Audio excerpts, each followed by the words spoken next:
મારું નામ મહેશ મુછડિયા છે। હું માણાવદર તાલુકાના પાદડી ગામનો રહેવાસી છું। ઘટના જે બાલાગામ જે ટ્રેક્ટર જે પ્યાગો રિક્ષાને ઠોકર મારતા જે પલટી ખાયેલ છે રિક્ષા પંચારા, એનો ત્યાંથી અમને ટેલિફોનિક ફોન આવેલ કે એમાં તમારી મોટીમાં અને તમારા કાકી છે।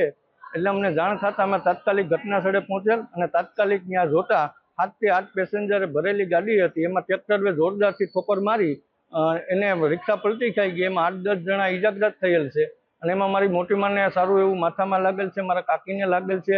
ડ્રાઈવરની પણ પરિસ્થિતિ નાજુક છે। હાલ તેને તાત્કાલિક ધોરણે અમે સિવિલ હોસ્પિટલ કેશોદે લઈ આવેલ છે અને એની સારવાર ચાલુ છે। પણ અમે તંત્રને કહેવા માગીએ છીએ કે આ બિન અધિકૃત માટી ભરેલું ટ્રેક્ટર હતું અને આ ભૂ માફિયાઓ દ્વારા જે આવા અવારનવાર બનાવો બને છે એની તાત્કાલિક ધોરણે તંત્ર તપાસ કરે અને આમાં પૂરેપૂરો ન્યાય મળે એવી અમારી વિનંતી છે।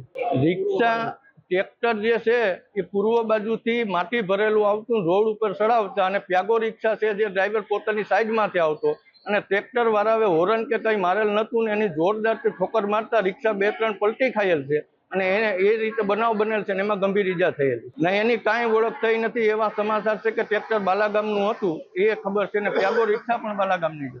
આ લોકો કેશોદ આવતા હતા અને મારા કાકી એને જે મારા મોટીમાં હતા એ તો એક ખરખરાના કામે મેખડી જતા અને બાલાગામથી પ્યાગો રિક્ષામાં બેઠેલા હતા।